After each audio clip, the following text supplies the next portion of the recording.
আমার আজকের রেসিপি ঝাল সুজি বা নোনতা সুজি। আবার অনেকেই সুজিকে কিন্তু সুজির উপমাও বলে থাকে।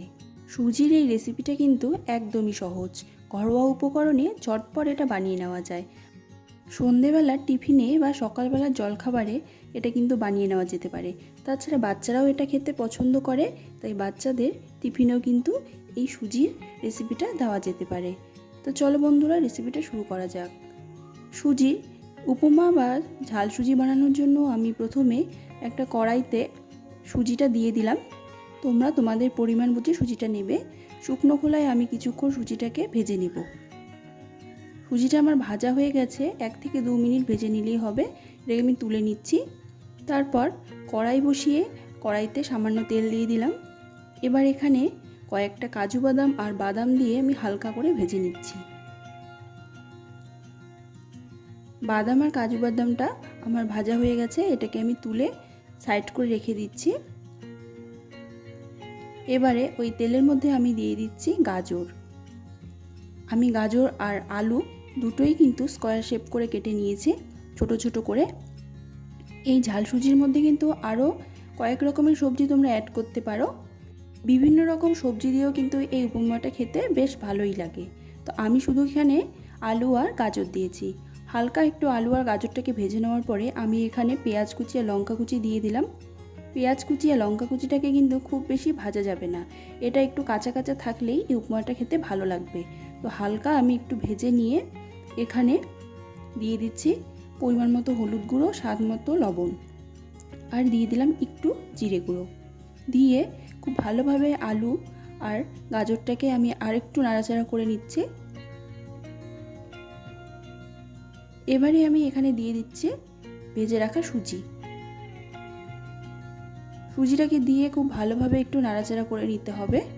হালকা সুজিটাকে আবারও একটু ভেজে নিতে হবে। সুজিটা হালকা একটু ভেজে নেওয়ার পর আমি এখানে দিয়ে দিচ্ছি জল। জলটা একেবারে কিন্তু দেওয়া যাবে না, অল্প অল্প করে জলটা দিতে হবে। অল্প অল্প করে দিতে হবে আর সুজিটাকে নাড়তে হবে। জলটা খুব বেশি দেওয়া যাবে না, তাহলে কিন্তু এই ঝাল সুজিটা ঝরঝরে হবে না। আর এই ঝাল সুজি ঝরঝরে খেতেই বেশ ভালো লাগে। পরিমাণ বুঝে কিন্তু জলটা দেবে, যতটা পরিমাণ সুজি নেবে সেই পরিমাণ বুঝে জলটা দেবে, যাতে এই সুজিটা একদম ঝরঝরে হয়। জল দিয়ে খুব ভালোভাবে আমি নেড়ে চেড়ে নিচ্ছি। একদম কিন্তু সুজিটা ঝরঝরে হবে, তোমরা দেখতেই পাচ্ছ। এবারে দেখো সুজিটা কতটা ঝরঝরে হয়েছে, আর সামান্য পরিমাণ জলের ভেতরেই কিন্তু সব কিছু বেশ ভালো মতো সেদ্ধ হয়ে গেছে। এবার ওপর থেকে আমি ভেজে রাখা কাজু বাদাম আর বাদামগুলোকে ছড়িয়ে দিলাম। এখানে চাইলে তোমরা কিশমিশও অ্যাড করতে পারো। দিয়ে খুব ভালোভাবে একসঙ্গে সব কিছু মিশিয়ে নিচ্ছি।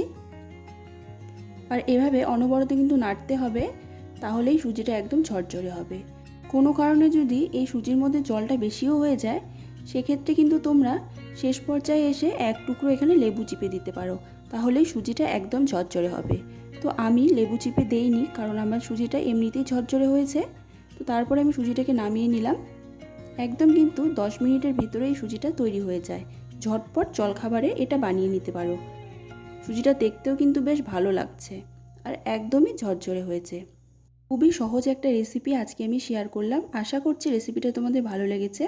ভালো লেগে থাকলে বাড়িতেও তোমরা এভাবে বানিয়ে নিতে পারো।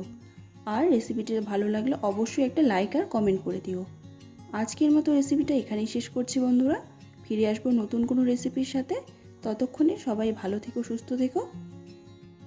রেসিপিটা শেষ পর্যন্ত দেখার জন্য সকলকে অসংখ্য ধন্যবাদ।